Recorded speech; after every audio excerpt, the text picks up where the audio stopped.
ಇದೀಗ ಪರಮ ಪೂಜ್ಯರ ಆಶೀರ್ವಾದವನ್ನ ಶಾಂತ ರೀತಿಯಿಂದ ಕುಳಿತು ಕೇಳಬೇಕಾಗಿ ತಮ್ಮಲ್ಲಿ ಕೇಳ್ಕೊಳ್ತಾ ಇದ್ದೀನಿ.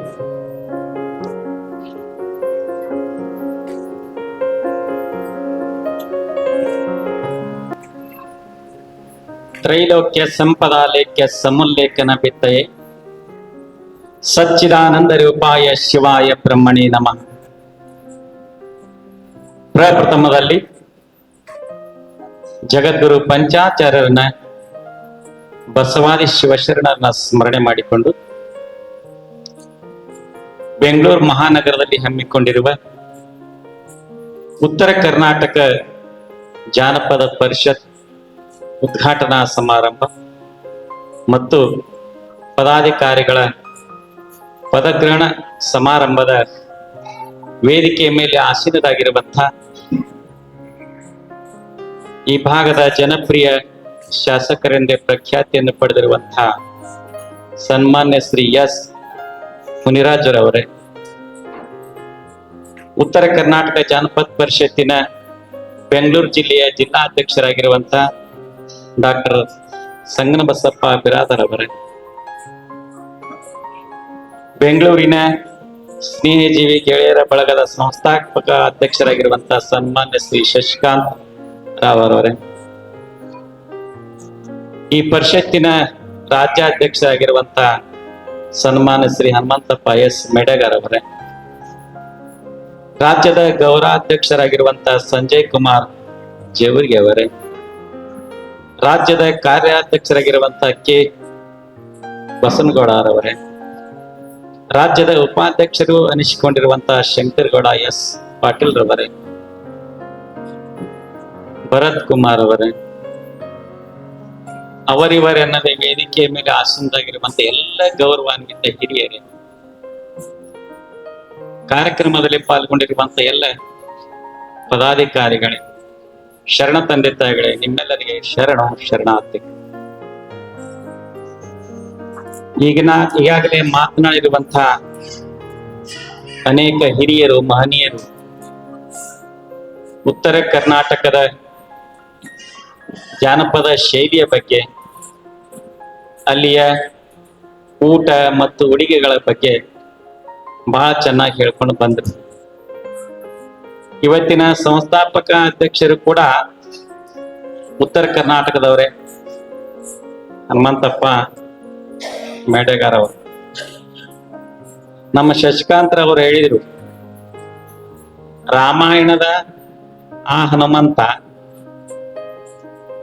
ಕಲಿಯುಗದ ಈ ಹನುಮಂತ ಬೇರೆ ಅಲ್ಲ ಅನ್ನುವಂತ ಮಾತನ್ನು ಹೇಳ್ಕೊಂಡು ಬಂದು, ಆ ಹನುಮಂತ ಎಷ್ಟು ಸಾಹಸಿಗ ಇದ್ದ, ಎಷ್ಟು ಛಲಗಾರನಿದ್ದ, ಎಷ್ಟು ಒಳ್ಳೆ ಮಾತುಗಾರನಾಗಿದ್ದ, ಅದೇ ರೀತಿ ಕೂಡ ಸಂಸ್ಥಾಪಕ ಅಧ್ಯಕ್ಷರಾಗಿರುವಂತಹ ಹನುಮಂತಪ್ಪರು ಕೂಡ ಅದಾರ ಅನ್ನುವಂತ ಮಾತನ್ನು ಬಹಳ ಚೆನ್ನಾಗಿ ಹೇಳ್ಕೊಂಡು ಬಂದ್ರು. ಅವರು ಉತ್ತರ ಕರ್ನಾಟಕದವರೇ, ಸಾನ್ನಿಧ್ಯ ಸ್ಥಾನವನ್ನ ಅಲಂಕರಿಸಿ ಈಗ ಮಾತನಾಡತಕ್ಕಂತ ನಾನು ಕೂಡ ಉತ್ತರ ಕರ್ನಾಟಕದವನೇ. ಈ ಕಾರ್ಯಕ್ರಮ ಮುಗಿದ ಮೇಲೆ ನೀವೇನ್ ಊಟ ಮಾಡ್ತಿರಲ್ಲ, ಆ ಊಟ ಕೂಡ ಉತ್ತರ ಕರ್ನಾಟಕದ ಐತಿ ಅನ್ನೋದನ್ನ ಆಗ್ಲೇ ನಮ್ಮ ಹಿರಿಯರು ಹೇಳ್ಕೊಂಡು ಬಂದ್ರು. ನಮ್ಮ ಉತ್ತರ ಕರ್ನಾಟಕದ ಊಟ ಅಂತಂದ್ರ ಬಹಳ ಚೆನ್ನಾಗಿರುತ್ತೆ. ಬಿಳಿಜಾಳ ರೊಟ್ಟಿ, ಪುಂಡಿ ಪಲ್ಲೆ, ಅಗಸಿ ಚಟ್ನಿ, ಇವನ್ನೆಲ್ಲ ಊಟ ಮಾಡ್ತಾ ಹೋದ್ರೆ ಎಷ್ಟು ಉಂಡ್ರು ಬೇಸರ ಆಗೋದಿಲ್ಲ. ಅಂಥ ಊಟ ಉತ್ತರ ಕರ್ನಾಟಕದ ಊಟ. ಅಲ್ಲಿಯ ಒಂದು ಉಡುಗೆನೂ ಕೂಡ ಬಹಳ ಚೆನ್ನಾಗಿರ್ತದೆ. ನಮ್ಮ ಇಲಕಲ ಸೀರೆ, ಗುಳೇದ ಗುಡ್ಡ ಕುಬಸ, ಇವನ್ನೆಲ್ಲ ಹಾಕೊಂಡು ಹೆಣ್ಮಕ್ಳು ಹೊಂಟ್ರ ಆ ಗತ್ತ ಬೇರೆ. ಅದಕ್ಕಾಗಿ ಅಲ್ಲಿಯ ಒಂದು ಈ ಉಡುಗೆ ತೊಡುಗೆಗಳನ್ನ, ಊಟಗಳನ್ನ, ಅಲ್ಲಿಯ ಒಂದು ಶೈಲಿಯನ್ನ, ಅಲ್ಲಿಯ ಒಂದು ಸಂಸ್ಕೃತಿಯನ್ನ, ಅಲ್ಲಿಯ ಒಂದು ಸಂಸ್ಕಾರವನ್ನ ಬೆಳೆಸ್ಬೇಕು ಮತ್ತು ಉಳಿಸ್ಬೇಕು ಅನ್ನುವಂತ ನಿಟ್ಟಿನೊಳಗೆ ನಮ್ಮ ಹನುಮಂತಪ್ಪ ಮೇಡಗಾರ್ ಅವರು ಇಲ್ಲಿ ಬೆಂಗಳೂರು ಮಹಾನಗರದಲ್ಲಿರುವಂತಹ ಅನೇಕ ಹಿರಿಯರನ್ನ ಜೊತೆಗೂಡಿಸಿಕೊಂಡು, ಶಾಸಕರನ್ನ ವಿಶ್ವಾಸಕ್ಕೆ ತೆಗೆದುಕೊಂಡು, ಇಲ್ಲಿರುವಂತ ಅನೇಕ ಅಧ್ಯಕ್ಷರನ್ನ, ಪದಾಧಿಕಾರಿಗಳನ್ನ ಒಟ್ಟುಗೂಡಿಸಿಕೊಂಡು ಈ ಒಂದು ಜಾನಪದ ಪರಿಷತ್ತನ್ನು ಇವತ್ತು ಹುಟ್ಟು ಹಾಕಿದ್ದಾರೆ. ಅನೇಕ ಪದಾಧಿಕಾರಿಗಳು ಕೂಡ ಪದಗ್ರಹಣವನ್ನು ಕೂಡ ಇಲ್ಲಿ ಮಾಡಿದ್ದಾರೆ. ಉತ್ತರ ಕರ್ನಾಟಕದ ಈ ಶೈಲಿ, ಜಾನಪದ ಶೈಲಿ ಅನ್ನೋದಲ್ಲ, ಆಗ್ಲೇ ಹಿರಿಯರು ಹೇಳ್ದಂಗ ಇದು ಯಾರು ಬರೆದಿಟ್ಟಂತ ಮಾತುಗಳಲ್ಲ, ಒಬ್ಬರ ಬಾಯಿಂದ ಒಬ್ಬರಿಗೆ ಬಂದಂತ ಪದಗಳೇ ಜಾನಪದ. ನಮ್ಮ ಅಜ್ಜಿ ಹೇಳ್ತಿದ್ರು, ಹೆಣ್ಮಕ್ಳನ್ನ ಕುಂಡಿಸ್ಕೊಂಡು ನೋಡು ನೀನು ಸೀತಾ ಮಾತೆ ಹಂಗ ಆಗ್ಬೇಕು. ಏನ್ ಹೇಳ್ತಿದ್ರು ಅಜ್ಜಿ? ಹೆಣ್ಮಕ್ಳನ್ನ ಕುಂಡಿಸ್ಕೊಂಡು ಮೊಮ್ಮಕ್ಕಳನ್ನ ಕುಂಡಿಸ್ಕೊಂಡು ನೀನು ಸೀತಾ ಮಾತೆ ಹೆಂಗ ಆಗ್ಬೇಕು, ಸೂರ್ಪನ್ನಕ್ಕೆ ಹೆಂಗ ಆಗ್ಬಾರ್ದು. ಇನ್ನ ಮಕ್ಕಳನ್ನ ಗಂಡ ಮಕ್ಕಳನ್ನ ಕುಂಡಿಸ್ಕೊಂಡು ಏನ್ ಹೇಳ್ತಿದ್ರು ಅಜ್ಜ? ನೋಡಪ್ಪ, ಆದ್ರೆ ರಾಮನಂಗ ಆಗ್ಬೇಕು, ರಾವಣನಂಗ ಆಗ್ಬಾರ್ದು. ಇಂತಿಂತ ಮಾತುಗಳು ಅವ್ರಿಗೆ ಯಾರು ಹೇಳ್ತಿದ್ರು ಅಂದ್ರೆ ಅವ್ರ ಹಿಂದಿನ ಹಿರಿಯರು ಹೇಳ್ತಿದ್ರು. ನಮ್ಮಪ್ಪ ನಮ್ಗೇನಾರ ಒಳ್ಳೆ ವಿಷಯ ಹೇಳ್ಯಾನಂತಂದ್ರ, ಇಷ್ಟೆಲ್ಲಾ ಒಳ್ಳೊಳ್ಳೆ ಕಥೆಗಳನ್ನ, ಒಳ್ಳೊಳ್ಳೆ ಸಂಸ್ಕಾರದ ಬಗ್ಗೆ ಹೇಳ್ತೀಯಲ್ಲಪ್ಪ, ನಿನಗೆ ಇದನ್ನ ಎಲ್ಲ ಯಾರು ಕಲಿಸ್ಕೊಟ್ರು ಅಂತ ಕೇಳಿದ್ರೆ ನಮ್ಮಪ್ಪ ಹೇಳ್ತಿದ್ದ, ನಮ್ಮಪ್ಪ ಹೇಳ್ತಿದ್ದ ಅಂತ ಹೇಳ್ತಿದ್ರು. ನಿಮ್ಮ ಅಪ್ಪಗೆ ಯಾರು ಹೇಳ್ತಿದ್ರು? ನಮ್ಮ ಅಪ್ಪ ಹೇಳ್ತಿದ್ದ, ಅವ್ರ ಅಪ್ಪ ಹೇಳ್ತಿದ್ದ. ಅಂದ್ರ ಒಬ್ಬರ ಬಾಯಿಂದ ಒಬ್ಬರಿಗೆ ಬಂದಂತ ಪದಗಳೇ ಜಾನಪದ ಜಾನಪದ ಅಂತ ಹೇಳ್ಕೊಂಡು ಕರೆಸ್ಕೊಂಡು ಬಂದದ. ಇಂಥ ಜಾನಪದ ಶೈಲಿಯ ಮಾತುಗಳನ್ನ, ನುಡಿಗಳನ್ನ ಉಳಿಸ್ಬೇಕು ಮತ್ತು ಬೆಳೆಸ್ಬೇಕು ಅನ್ನುವಂತ ನಿಟ್ಟಿನೊಳಗ ಇವತ್ತು ಪರಿಷತ್ತವನ್ನ ಹಮ್ಮಿಕೊಂಡಿದ್ದಾರೆ. ಜಾನಪದ ಬರುವಂತ ಈ ಪದಗಳು ಮಾನವೀಯ ಮೌಲ್ಯಗಳಿಂದ ತುಂಬಿಕೊಂಡಾವ. ಮನುಷ್ಯ ಒಳ್ಳೆ ಹಾದಿಯೊಳಗ ಇರಬೇಕು ಅನ್ನುವಂತ ವಿಷಯವನ್ನ ಜಾನಪದಗಳು ಬಹಳ ಚೆನ್ನಾಗಿ ತಿಳಿಸ್ಕೊಟ್ಟಾವ. ಆಗ್ಲೇ ಅನೇಕ ಹೆಣ್ಣು ಮಕ್ಕಳು, ಸಣ್ಣ ಸಣ್ಣ ಹುಡುಗರು ರಾಣಿ ಚೆನ್ನಮ್ಮನ ಬಗ್ಗೆ, ಅವಳಾಡಿದ ಮಾತಿನ ಭೋಗವನ್ನ ತಮ್ಮೆಲ್ಲರ ಮುಂದೆ ಹೇಳ್ಕೊಟ್ರು. ಈ ರಾಣಿ ಚೆನ್ನಮ್ಮ ಹುಟ್ಟಿದ್ದು ಕೂಡ ಉತ್ತರ ಕರ್ನಾಟಕದೊಳಗನ. ಸಂಗೊಳ್ಳಿ ರಾಯಣ್ಣ ಹುಟ್ಟಿದ್ದು ಉತ್ತರ ಕರ್ನಾಟಕದೊಳಗನ. ಸಿಂಧೂರ್ ಲಕ್ಷ್ಮಣ ಹುಟ್ಟಿದ್ದು ಉತ್ತರ ಕರ್ನಾಟಕದೊಳಗನ. ಇವರು ಆಗಿನ ಮಹನೀಯರು. ಇತ್ತಿತ್ತಾಗ ನೀವು ಕೇಳಿರಿ, ಮಾತನಾಡುವ ದೇವರು ಅಂತ ಹೇಳ್ಕೊಂಡು, ನಡೆದಾಡುವ ದೇವರು ಅಂತ. ಯಾರು? ಪರಮ ಪೂಜ್ಯ ಸಿದ್ದೇಶ್ವರ ಅಪ್ಪಾಜಿಯವರು. ಅವರು ಕೂಡ ಉತ್ತರ ಕರ್ನಾಟಕದವ್ರೆ. ಅಣ್ಣ ಬಸವಣ್ಣನ ಏನು ಹೊಗಳ್ತೀವಲ್ಲ ನಾವು, ಸಾಂಸ್ಕೃತಿಕ ನಾಯಕ ಅಂತ ಹೇಳ್ಕೊಂಡು ಜನ ಸರ್ಕಾರ ಇವತ್ತೇನು ಹೊರಡಿಸಿದಲ್ಲ, ಆ ಸಾಂಸ್ಕೃತಿಕ ನಾಯಕನಾಗಿರುವಂತ ಅಣ್ಣ ಬಸವಣ್ಣನು ಕೂಡ ಉತ್ತರ ಕರ್ನಾಟಕದವನ. ಅದಕ್ಕೆ ನನಗೆ ಬಹಳ ಹೆಮ್ಮೆ ಆಗ್ತದೆ. ಇಂಥ ನಾಡಿನೊಳಗೆ ನಾ ಹುಟ್ಟಿನೆಲ್ಲ ಅನ್ನೋದು ಒಂದು ನಮಗೆ ಹೆಮ್ಮೆ ಅದ. ಅಂತ ಉತ್ತರ ಕರ್ನಾಟಕದೊಳಗೆ ಎಷ್ಟು ಚೆನ್ನಾಗಿ ಕವನಗಳನ್ನ ಹಾಡ್ತಿದ್ರು ಅನ್ನೋದಕ್ಕೆ ಸುಮ್ಮ ಒಂದ್ 2 ಲೈನ್. ಹೆಂಡವು ಹಿತವಲ್ಲ, ಹಿತ್ತಾಳಿ ಬಾಂಡೆವಲ್ಲ. ಕೇಳಿ ಎಷ್ಟು ಚಂದದ ಮಾತು. ಆ ಮಾತಿನೊಳಗೆ ಒಳ್ಳೆ ನೀತಿ ಅದ, ಒಳ್ಳೆ ಪ್ರೀತಿ ಅದ, ಆದ್ರೆ ಭೀತಿ ಇಲ್ಲ. ಅವ್ರು ಹೇಳೋ ಮಾತೇನು? ಹೆಂಡವು ಹಿತವಲ್ಲ, ಹಿತ್ತಾಳಿ ಬಾಂಡೆವಲ್ಲ, ಉತ್ರಾಣಿ ಕಟ್ಟಿ ನೆರಳಲ್ಲ. ಉತ್ರಾಣಿ ಕಟ್ಟಿ ನೆರಳಲ್ಲ ಹೆಣ್ಣಿಗೆ, ತಾಯಿಯ ಮನೆಯು ಸ್ಥಿರವಲ್ಲ. ಇವೆಲ್ಲ ಜನಪದ ಶೈಲಿಯ ಪದಗಳು. ಹೆಣ್ಣಿಗೆ ತಾಯಿ ಮನೆ ಅನ್ನೋದು ಸ್ಥಿರವಾಗಿರ್ತಕ್ಕಂಥದ್ದಲ್ಲ ಅನ್ನುವಂತ ಮಾತನ್ನ ಬಹಳ ಚೆನ್ನಾಗಿ ತಮ್ಮ ಜನಪದ ಶೈಲಿಯಲ್ಲಿ ಹಿಂದಿನ ಹಿರಿಯರು ಈ ಮಾತುಗಳನ್ನು ಹೇಳ್ಕೊಂಡು ಬಂದ. ಮುಂದ್ ಮತ್ತೊಬ್ರು ಹೇಳ್ತಾರೆ, ಗಂಡ ಹೆಂಡರು ಚಂದ, ಗಂಧ ಕುಂಕುಮ ಚಂದ. ಗಂಡ ಹೆಂಡರು ಚಂದ, ಗಂಧ ಕುಂಕುಮ ಚಂದ, ಬಂಗಾರದಾಗಿನ ಬಳೆ ಚಂದ. ಬಂಗಾರದಾಗಿನ ಬಳೆ ಚಂದ, ಕೊರಳಾಗ ಕರ್ಮಣಿ ಸರವು ಬಲು ಅಂದ. ಇವೆಲ್ಲ ಜನಪದ ಶೈಲಿಯ ಪದಗಳು. ಇವಕನ್ನ ಕೇಳ್ತಾ ಕೇಳ್ತಾ ಹೋದ್ರೆ ಹಂಗ ಇನ್ನೂ ಕೇಳ್ಬೇಕು ಅನ್ನುವಂತ ಹಂಬಲ. ಇಂಥ ಒಂದು ಜನಪದ ಶೈಲಿಯ ಹಾಡುಗಳನ್ನ, ಪದಗಳನ್ನ, ಸೊಗಡುಗಳನ್ನ ಆಗ್ಲೇ ಮೊದಲು ಇಲ್ಲಿ ವೇದಿಕೆ ಮೇಲೆ ಕೋಲಾಟ ಆಡಿದ್ರು. ಇವೆಲ್ಲ ಜನಪದ ಶೈಲಿಯ ಆಟಗಳೇ. ಬೆಂಗಳೂರು ನಗರದೊಳಗೆ ಇದು ಮಾಯಾನಗರಿ ಅಂತ ಕರೆಸ್ಕೊಂಡದ, ಹೌದಲ್ಲ? ಬೆಂಗಳೂರು ನಗರಕ್ಕೆ ಇನ್ನೊಂದು ಹೆಸರು ಮಾಯಾನಗರಿ ಅಂತ. ಇಲ್ಲೆಲ್ಲ ಅನೇಕ ದೇಶ ವಿದೇಶ ಜನ ಬಂದು ಆ ಜನಪದ ಶೈಲಿಯ ಆಟ ಪಾಠಗಳನ್ನ ಮರೆಮಾಚಿ ಹಾಕಕತ್ ಬಿಟ್ಟವು. ನಾವೆಲ್ಲ ಏನ್ ಮಾಡಾಕತ್ತೀವಿ ಅಂತಂದ್ರ ವಿದೇಶಿಯ ಸಂಸ್ಕೃತಿಗೆ ಮಾರು ಹಾಕತ್ತೀವಿ. ಅದನ್ನ ನಾವು ಆದಷ್ಟು ದೂರ ಇಟ್ಟು ಸ್ವದೇಶಿಯ ಸಂಸ್ಕೃತಿಗೆ, ನಮ್ಮ ನಾಡು, ನಮ್ಮ ನುಡಿ, ನಮ್ಮ ಭಾರತೀಯ ಸಂಸ್ಕೃತಿ, ಎಲ್ಲ ಸಂಸ್ಕೃತಿಗಿಂತಲೂ ಮೇಲಾದ ಸಂಸ್ಕೃತಿ ನಮ್ಮ ಭಾರತೀಯ ಸಂಸ್ಕೃತಿ. ಈಗ ನೋಡ್ರಿ, ಕಬಡ್ಡಿನ ಬರೀ ನಮ್ಮ ದೇಶದಾಗ ಆಡ್ತಿದ್ವಿ, ಈಗ ವಿದೇಶದವರು ಕೂಡ ಕಬಡ್ಡಿಗೆ ಮಾನ್ಯತೆ ಕೊಡ್ತಾ ಇದ್ದಾರೆ. ನಮ್ಮ ದೇಶದ ಯೋಗ, ವಿದೇಶದವರು ಕೂಡ ಆ ಯೋಗವನ್ನು ಮಾಡಾಕತ್ತಿದ್ದಾರೆ. ಆಯುರ್ವೇದ ನಮ್ಮ ಭಾರತೀಯದು, ವಿದೇಶದವರು ಕೂಡ ಆಯುರ್ವೇದಕ್ಕೆ ಇವತ್ತ ಮಾರು ಹೋಗಾಕತ್ತಾರ. ಯಾಕೆ ಹೇಳಕತ್ತೀನಿ ಈ ಮಾತಂದ್ರೆ, ನಮ್ಮ ದೇಶದ ಸಂಸ್ಕೃತಿ ಸಂಸ್ಕಾರ ಬಹಳ ಅತ್ಯುತ್ತಮವಾಗಿರ್ತಕ್ಕಂಥದ್ದು. ಇಂಥ ಸಂಸ್ಕೃತಿಯನ್ನು ಬಿಟ್ಟು ವಿದೇಶಿಯ ಸಂಸ್ಕೃತಿಗೆ ನಾವು ಮಾರು ಹೋಗ್ಬಾರ್ದು. ಸ್ವದೇಶಿಯ ಸಂಸ್ಕೃತಿಗೆ ನಾವು ಬೆಲೆಯನ್ನ ಕೊಟ್ಟು ನಡ್ಕೊಂಡು ಹೋಗ್ಬಿಟ್ರೆ ನಮ್ಮ ಬದುಕು ಬಹಳ ಚೆನ್ನಾಗಿರ್ತದೆ.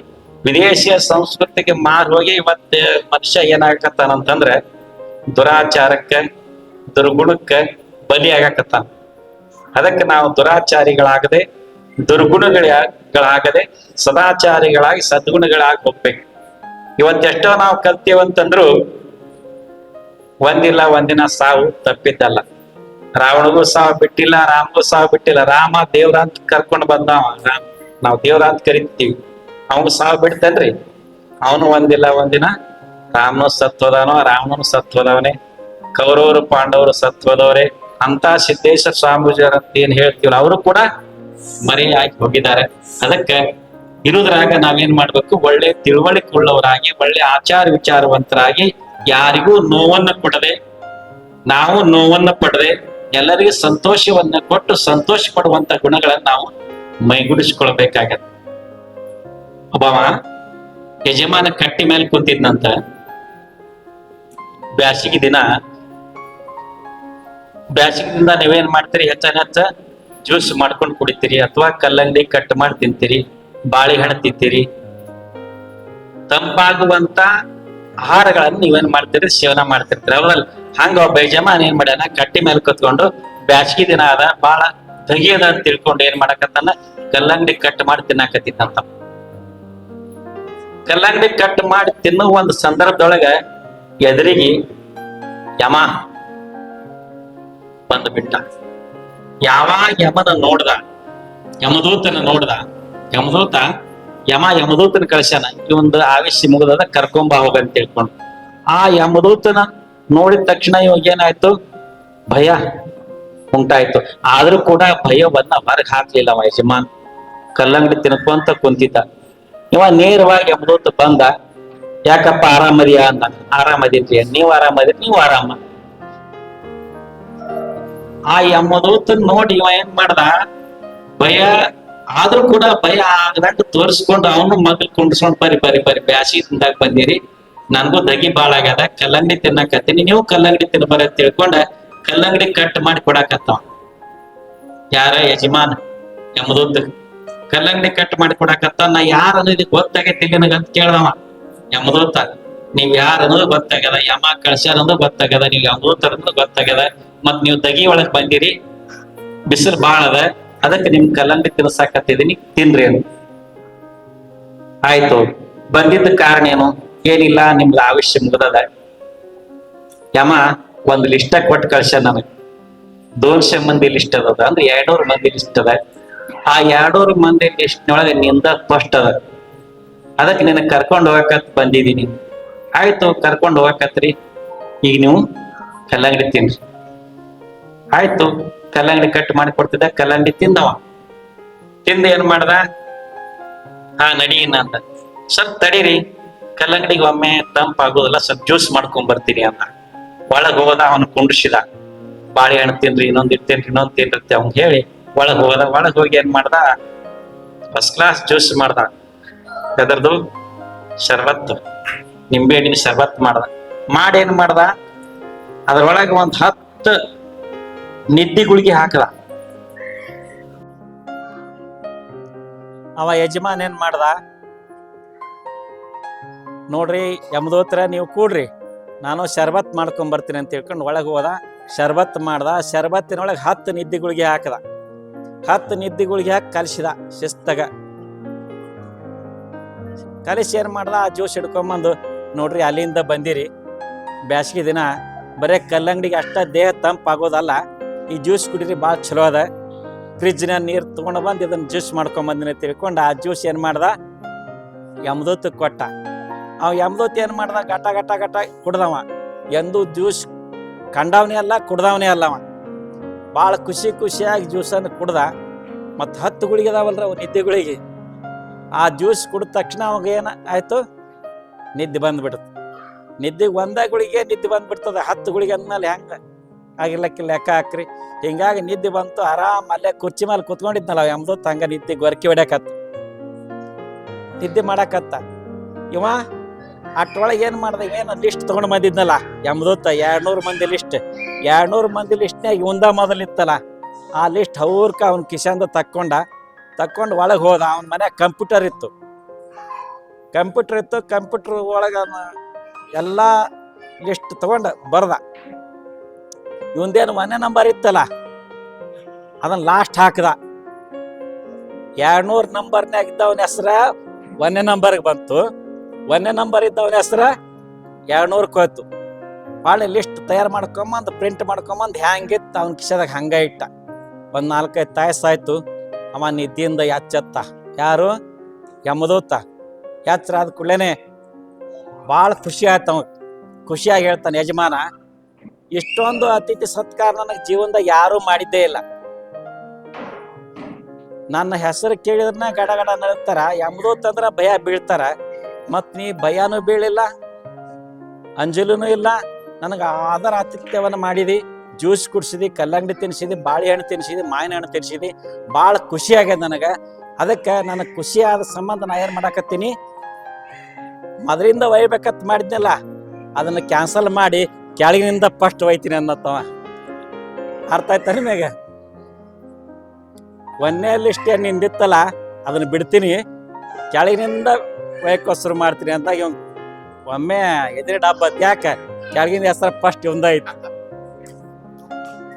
ಯಾಕೆ ಕೇಳಾಕತ್ತೀನಿ ಈ ಮಾತಂತಂದ್ರೆ, ನಾವು ಎಂಥ ಜಾಣ್ರೆ ಇರ್ಬೋದು, ಸಾವು ಬತ್ತು ಅಂತಂದ್ರೆ ಯಾವ ಕಾಲಕ್ಕೂ ನಮ್ಮನ್ನು ಬಿಡದಲ್ಲ, ಬಂದು ಒಯ್ಯದ ಬಿಡೋದು. ಅದಕ್ಕೆ ನಮ್ಮ ಜಾಣತನವನ್ನು ಸಾಂಸ್ಕೃತಿಕ ಕಾರ್ಯಕ್ರಮಕ್ಕಾಗಿ, ಇಂಥ ಒಂದು ಪರಿಷತ್ತಿನ ಚಟುವಟಿಕೆಗಳಿಗಾಗಿ ನಮ್ಮ ಜಾಣತನವನ್ನು ಬಳಸಬೇಕೇ ವಿನ ಮತ್ತೊಂದಕ್ಕೆ ನಮ್ಮ ಜಾಣತನ, ಕೆಟ್ಟದ್ದಕ್ಕಾಗಿ ನಮ್ಮ ಜಾಣತನ ಬಳಕೆ ಆಗಬಾರ್ದು ಅನ್ನುವಂಥ ಮಾತನ್ನು ಈ ಒಂದು ಸಂದರ್ಭದಲ್ಲಿ ಹೇಳ್ತಾ, ಇನ್ನೂ ಹೆಚ್ಚಿಗೆ ಮಾತಾಡ್ಬೇಕನ್ನೋ ಅಪೇಕ್ಷೆ ಇತ್ತು. ಕರೆಂಟ್ ಕೈ ಕೊಟ್ಟದ ಅನಿವಾರ್ಯ ಕಾರಣದಿಂದಾಗಿ ಇವತ್ತು ನಾನು ಇಷ್ಟಕ್ಕೆ ಮುಗಿಸ್ಬೇಕಾಗ್ಯದ. ನಮ್ಮ ಹನುಮಂತಪ್ಪ ಅವರು ಕಟ್ಟಿರುವಂಥ ಈ ಜಾನಪದ ಪರಿಷತ್ತು ಉತ್ತರೋತ್ತರ ಅಭಿವೃದ್ಧಿಯನ್ನು ಹೊಂದಲಿ. ಬರೇ ಬೆಂಗಳೂರು ಮಹಾನಗರದಾಗ ಅಷ್ಟೇ ಅಲ್ಲ, ಇಡೀ ಭಾರತಾದ್ಯಂತ, ಕರ್ನಾಟಕದಾದ್ಯಂತ ಪ್ರತಿಯೊಂದು ಜಿಲ್ಲೆಯಲ್ಲಿ, ಪ್ರತಿಯೊಂದು ತಾಲೂಕಿನಲ್ಲಿ, ಪ್ರತಿಯೊಂದು ಗ್ರಾಮದಲ್ಲಿ ಕೂಡ ಈ ಜಾನಪದ ಪರಿಷತ್ತಿನ ಒಂದು ಈ ಸಮಾರಂಭ ನಡೀತಾ ಇರಲಿ. ನಮ್ಮ ಜಾನಪದ ಪರಿಷತ್ತಿನ ಈ ಸಮಾರಂಭದ ಮೂಲಕ ನಮ್ಮ ಸಂಸ್ಕೃತಿ, ಸಂಸ್ಕಾರ, ನಮ್ಮ ನೆಲ ಜಲದ ಬಗ್ಗೆ ಎಲ್ಲ ಕಡೆ ಪಸರಿಸುವಂತಾಗಲಿ ಅಂತ ತುಂಬ ಹೃದಯದಿಂದ ಈ ಸಂದರ್ಭದಲ್ಲಿ ಹೇಳ್ತಾ ಎಲ್ಲರಿಗೂ ಒಳ್ಳೆಯದಾಗಲಿ ಅಂತ ಹಾರೈಸಿ ನನ್ನ 2 ಮಾತುಗಳನ್ನು ಮುಗಿಸ್ತಾ ಇದ್ದೇನೆ.